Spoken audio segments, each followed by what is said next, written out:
Night Beat.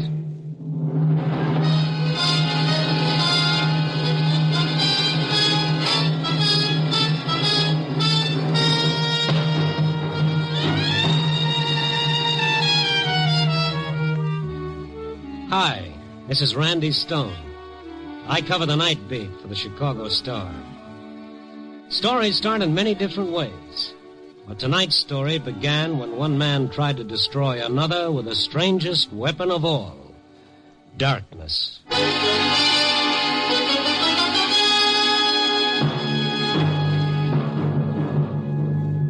Night Beat, starring Frank Lovejoy as Randy Stone.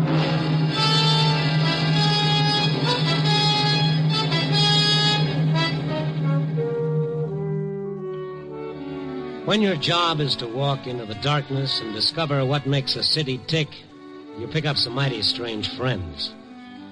The winos dreaming of a muscatel paradise in cold, dark doorways.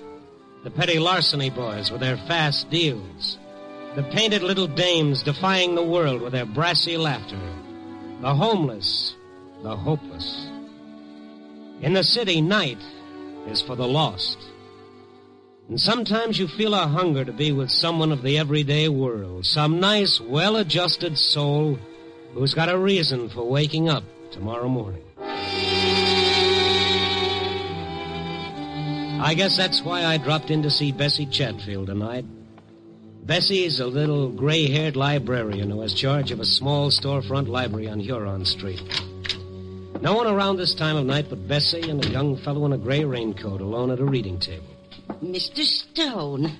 Well, we haven't seen you, in such a long time. Well, since Forever Amber, you haven't had the kind of high-type literature that interests me. And when you finally do drop in, look what time you get here. 10 o'clock. Right when I have to go over and start turning out the lights. I timed it that way so I could get you behind those bookcases, away from that fellow with the reading desk. Well, I'm afraid your timing is about 35 years off, Mr. Stone. These light switches. Why do they always put them up so high? Aren't you going to tell that fellow it's time to go home? This is the way we tell them. We flick off the lights and then flick them on again. First off, like this. No, don't do that. No! What? Turn the lights on quick. Let me handle him. What's the idea of doing that, mister? That's supposed to be smart or something. Oh, take it easy, fella. Take it easy. Or did he pay you to do it? Is that the deal? Huh? You tell George Brewster that the game doesn't amuse me anymore. You tell him if he keeps that up, I'll kill him. Oh, wait. I turned the lights out. It's closing time. What? Closing time? Oh. Yes, of course. What's wrong with you, buddy? You sick or something? Sick, yes, that's me, sick. Only mine's a childhood disease. Childhood. No, what in the world was that? I don't know. Ever seen him before? He's come in a couple of times this week. Spent all his time reading some reference books at the table. Seemed to be such a nice, polite young man. Considerate, kindly. Let's take a look at those books. Oh, my heavens, my heart is beating a mile a minute.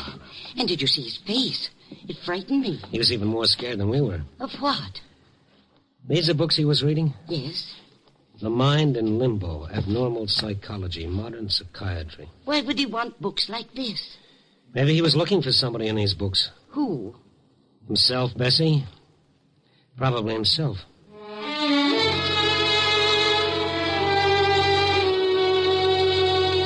Bessie was pretty upset, so after she locked up for the night, I started walking her toward the elevated station over on Lake Street.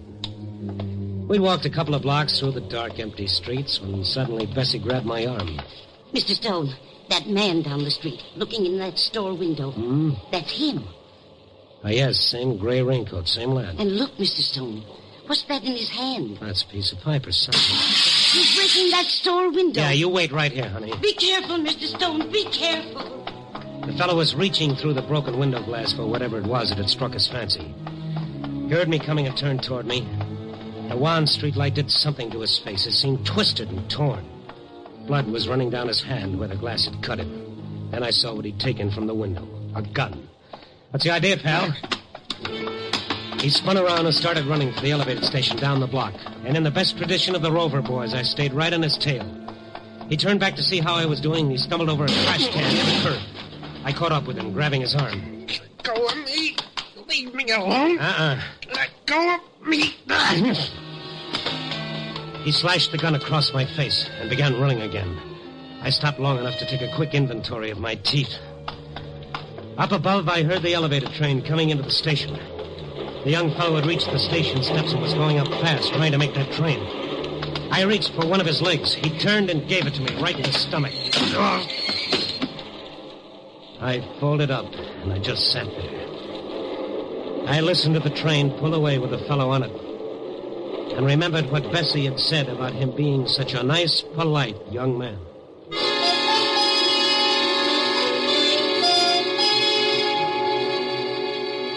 After a while, I began to feel somewhat human again. I notified the police what had happened, and they sent a squad car out. After they left, I remembered something, a name this nice, polite young man had been throwing around, George Brewster. I found a phone book in a cigar store. There were 3 George Brewsters. The first number didn't answer. I tried the second. Hello? I'd like to speak to George Brewster. Oh, he's not in right now. Is there any message? Who is this? I'm his sister. Is anything wrong? Well, if this is the right George Brewster, something is wrong. Is there any reason why a young fellow should want to kill your brother? Oh, that would be Morrison. Oh, I warned George. Morrison, huh? Tom Morrison. Where does he live? Our old apartment, 612 Hamlin Avenue. What makes you think he wants to kill George? Well, this character broke into a store tonight and stole a gun. I sort of think he had your brother in mind when he did it. Oh, no. What am I going to do? Well, lady, I know what I'm going to do. As fast as I hang up and get another nickel into this phone, I'm going to call the police. Oh, I feel so bad. It's not really Morrison's fault, poor man. Oh, no. He's just a prince of a fellow. Goodbye, lady. I've got to make a call. But then it turned out that I didn't have a nickel. And on the way to the counter for change, I started wondering why the sister of the man he was going to kill felt sorry for Morrison. And why Bessie thought he was such a sweet character. And, well, the night was young, and 612 Hamlin Avenue couldn't wait, and I could call the cops later.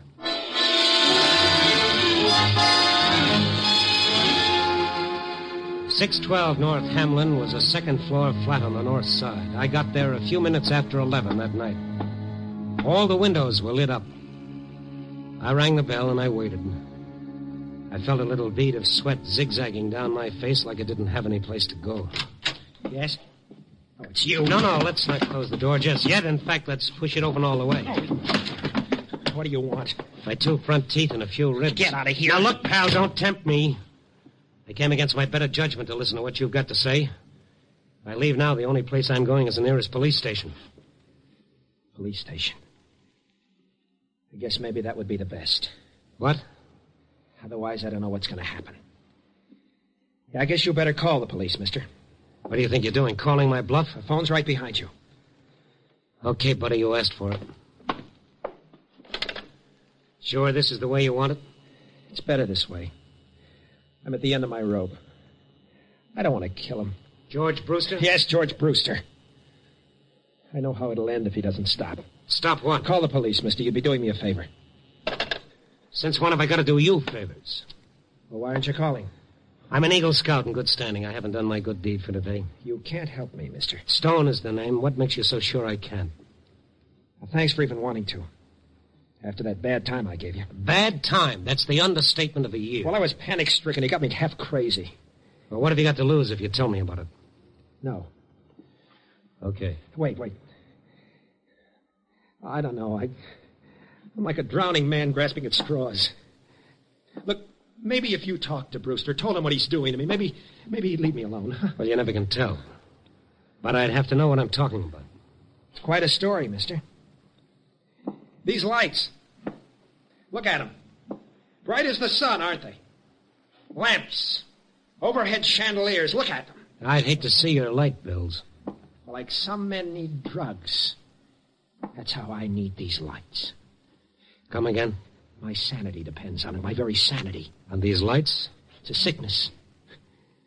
You've even got a name for it. Noctophobia, it's called. Fear of darkness. Fear of darkness? That's for kids. No, I take that back. I'm sorry. Don't be. I quite agree. Kids. Or neurotic women. But in a man of my age, it's quite ridiculous. Only when the day starts drawing to a close, when the night starts crowding in. Have you been to a doctor? Sure, I've been to doctors. They tell me I shouldn't feel too badly. Plenty of people with my trouble. A hangover from childhood. An illness. Like heart trouble is an illness. I'll take the heart trouble. Maybe you haven't gone to the right kind of a doctor. Maybe psychiatry could help you. Nothing's going to help me. George Brewster's going to see to that. What about this, Brewster? He's trying to destroy me. With the strangest weapon of all. The strangest weapon of all? Yes. His weapon is the night.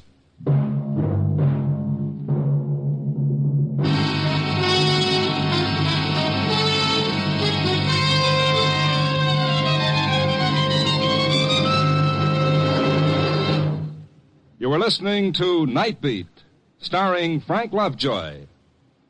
In a moment, we'll return to Night Beat and Randy Stone. But first, we'd like to call your attention to another great NBC mystery adventure program. Every Sunday, you'll want to hear the exciting new Christopher London series with screen actor Glenn Ford in the title role. Stories for Christopher London are furnished by Earl Stanley Gardner, one of the most famous mystery story writers in America. There is no doubt about the greatness of Gardner's stories, and with the superb acting of Glenn Ford, Christopher London should be must-listening for every mystery fan. Make a listening date now to hear the exciting adventures of Christopher London every Sunday over most of these same NBC stations. And now, back to Frank Lovejoy as Randy Stone in Night Beat.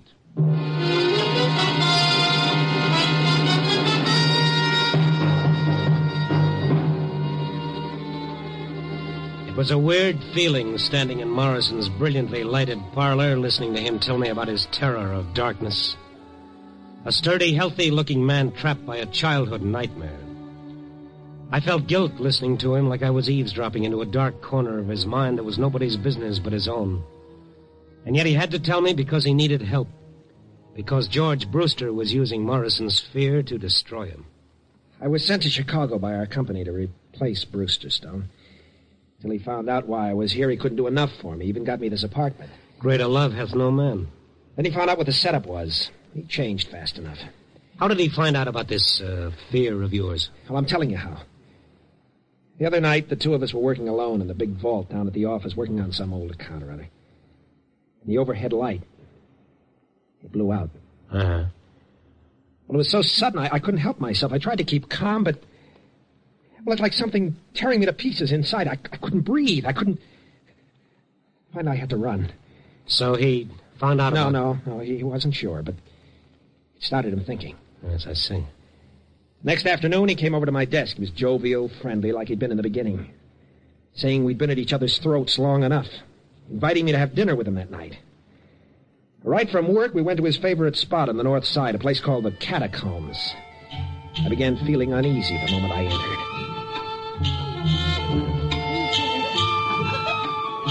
How do you like this place, Tom? That's okay, it's fine. It's been a favorite of mine for years. One spot in particular, the wine cellar. How do you feel about wine? I like it all right. Come along with me.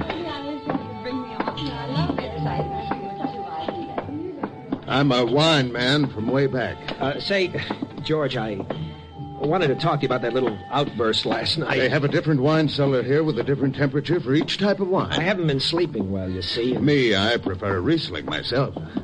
Well, here we are. Huh? At the white wine cellar. We'll select our own brand for our supper. Here, I'll open the door. Yeah, this is a privilege only an old customer like me can get away with. Come on. Dark down there. That's why they've got this candle here on the ledge. Got a match? Why, A match, Tom. Yeah. Here. Okay. I'll get this candle going. Good. Now, let's go downstairs. George, you think we should do this on our own? Done it hundreds of times. Been coming here for the last 10 years. Well, now let's go down these stairs. Careful. Yeah. George, I was explaining about last night. Candle casts funny shadows, doesn't it? You notice how cool it is? 20 feet below street level here. Look, I want to talk about last night. I don't want any misunderstanding. Huh? It's just that I've been working pretty hard. Look, Tom. Would it make you feel better if you showed me you're not afraid of the dark? Okay, you can show me. I'll blow out the candle. What are you trying to prove, Brewster? Nothing at all. It's your idea. Where are those matches I gave you? You gave me some matches? Well, I must have lost them. It's not going to work, Brewster. I'm not insane, you know. I can stay down here until you're quite satisfied. Funny, isn't it, about the darkness? The way it seems to close in on you. The way you start thinking you can't breathe. I know, I can see how someone could... What's the matter, Tom? This is ridiculous. Something so suffocating about a dark room. Stop it. Stop it. Only the heavy, smothering blackness. Stop it. Where are you going, Tom? Anything wrong? Anything wrong? Anything wrong? Ran out of that cellar like a kid scared to death, Stone. That was a rotten thing for him to do. Well, he's fighting for his job, Stone. He's not too young anymore. He can't start all over again, so he'll do anything. Oh, great. I'm sure he's told the people down at work. I'm sure they're all laughing at me behind my back. You don't know what that does to me. I can imagine. Today I found a new desk lamp on my desk, courtesy of George Brewster. Every day, something like that. Did you ask him why he's doing it? He won't admit he's doing anything. He says it's all my imagination. Maybe I ought to see a doctor. Or better still, maybe a change of climate would help. Well, I'd leave town in a minute. Only my future's at stake, too. Before I let him drive me crazy, I'll kill him. Well, I'm going now. I'm going to talk to this bird. Where does he live? Out in the suburbs, Lake Forest. He lives with his sister. All right, I'll give you a ring as soon as I've seen him. Mr. Stone, I hope you can do some good. Yeah. Oh. Say, I almost forgot something. What? That gun you made off with. Well, Maybe if we're lucky, we can talk the store owner out of pressing charges. I'll try it. That was a crazy thing to do. I was so desperate. Wouldn't have done you much good. When they put them in the window, they never loaded. I'll let you in on a secret. If I hadn't known that, I wouldn't have been such a hero coming here tonight. I'll let you in on a secret, Mr. Stone. You can get bullets without a license. The gun's loaded now. Oh, great. All right, go and get it for me. All right. Yes, I want to give it to you. It's in my bedroom. He started for the bedroom. And then it was almost like a comedy routine where after the big build-up, the punchline comes right out on cue. The moment he entered the other room, every light in the house suddenly went out. What happened to the lights? Take it easy. Where's the fuse box? I don't know. Never had any occasion to use it. Besides, if it was a fuse, all the lights wouldn't go out. It wasn't you. Use your head. How could I do it? I'm getting out of here. All lights out, too. Stone, Well, maybe something went wrong with the central wiring. But why should it happen exactly now? Wait. Huh? The downstairs apartment. Their lights are on. If it was the wiring... All right. Let's ask them where the fuse box is. Yes? Oh, Mr. Morrison. My lights went out. It might be a fuse. Where are the fuse boxes for these apartments? Out in the back. I'll get a flashlight and show you.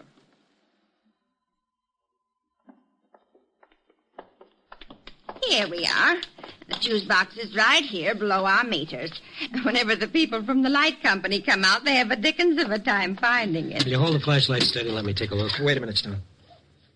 Lower the flashlight just a little. Huh? It's not the fuse. Look at the master switch on my meter.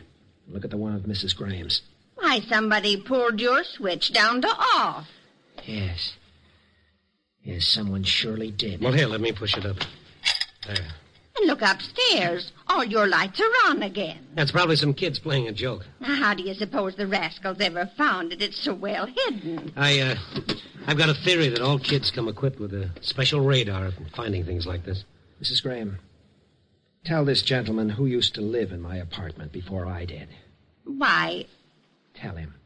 why, you know. He even got the apartment for you. Your friend, Mr. Brewster. But what is that? Tom, that doesn't prove he did it. For me, it does, Stone. For me, it does.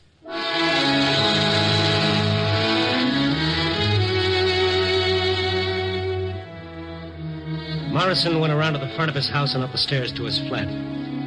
I waited in the hallway until he came down again. He looked different. His face was hard and set.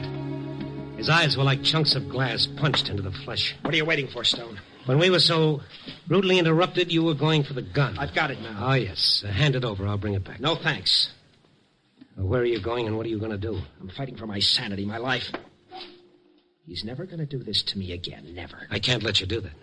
You're not going to have to. The minute you leave, I'm going to call every cop in the book. Yes, that's what you do, isn't it? Yes. Then I'd better give you the gun.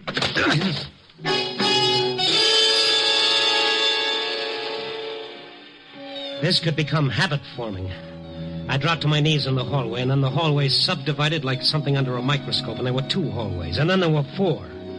And then everywhere I looked, there were hallways. Morrison tried to push me aside and get by me, only it was a whole circle of Morrisons. I grabbed at his legs to hold him back, and it was like grabbing at a centipede. Then all the Morrisons in all the hallways brought all their guns down on my one poor head. And that was it, brothers and sisters, that was it. Feeling better, Mr. Stone? Oh, if I felt any better, I'd call an embalmer. Oh, what a business. I heard a commotion, and I came out, and you were lying here. Oh, this my head, or is it a cantaloupe? Oh, how did it happen, and where's Mr. Morrison? Oh, Morrison, yes. How long ago did you hear this commotion? Oh, just a couple of minutes ago. You came out of it real fast. Yeah, I've got an iron constitution. Have you got a phone? Well, yes, but don't you think you Come better... on, lady. Grab my head, put it back on nice and neat, and let's get to that phone.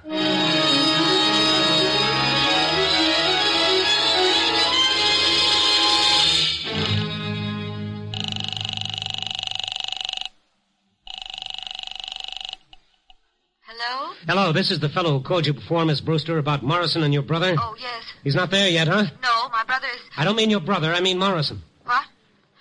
No. Is he... Oh, yes, he sure is. Now, give me your address, and the minute you hang up, get away from your house as fast as you can.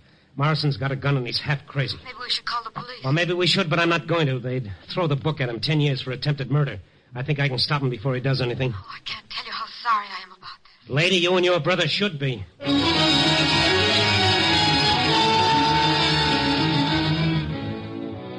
The cab got me out to their Lake Forest house in less than 20 minutes.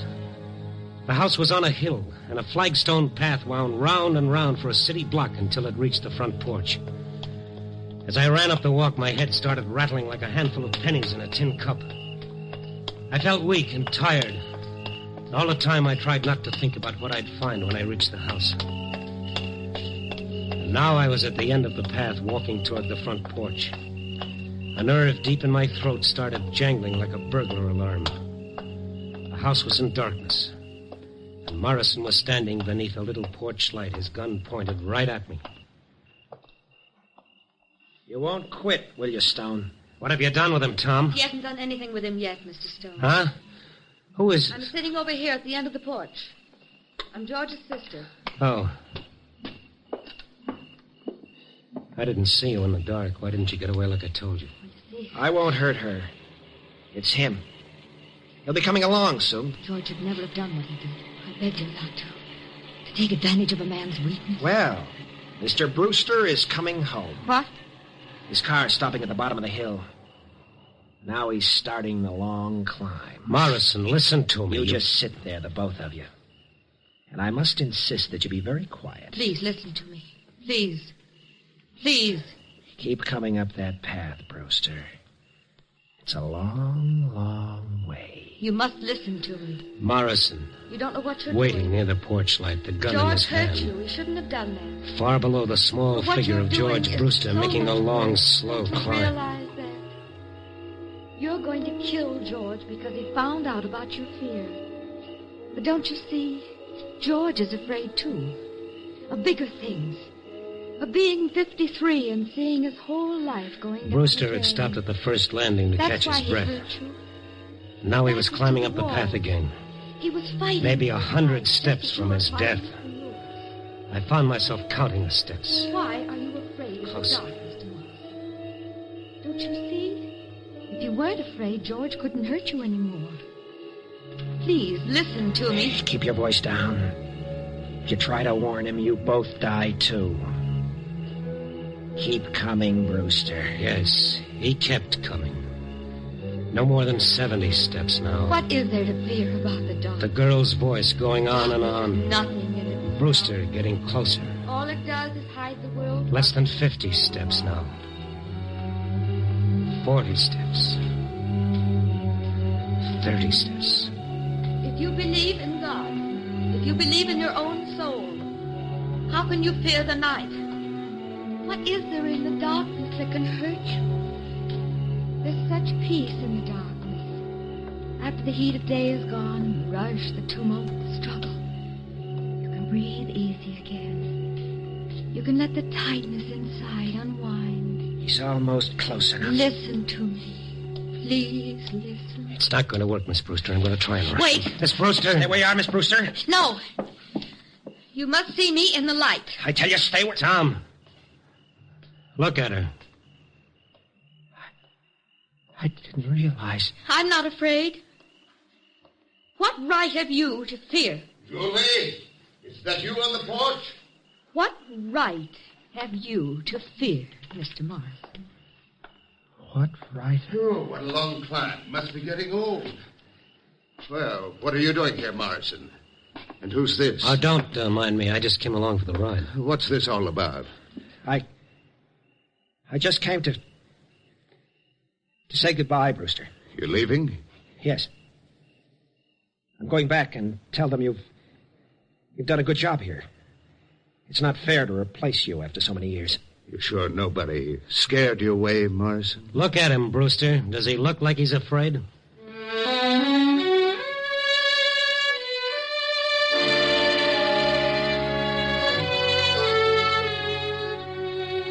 I don't know if Julie cured Morrison of his fear of darkness. Cure is a pretty strong word. But maybe she helped. I kind of think so. I do know this. It's going to be mighty hard for Tom to fear the darkness, knowing Julie is not afraid. But neither Tom nor I will ever forget what we saw as the porch light lit up her face. Julie Brewster, who did not fear the darkness, was blind.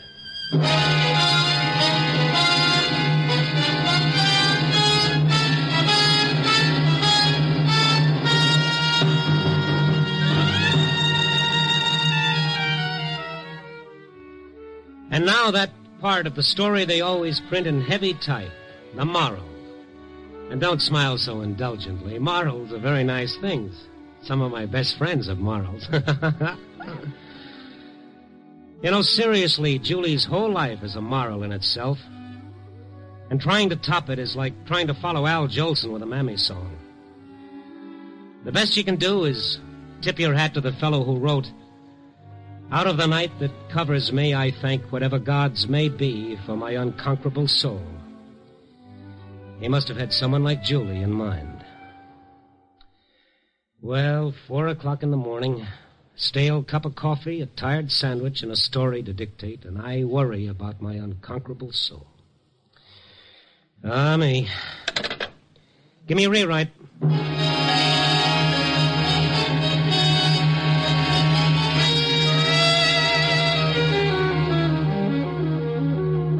Night Beat, a new dramatic series, stars Frank Lovejoy as Randy Stone. Night Beat is written by Larry Marcus and directed by Warren Lewis. Music by Frank Worth. Listen next week at this same time and every week as Randy Stone searches through the city for the strange stories waiting for him in the darkness. The stories that come out of the shadows to find their way into Night Beat.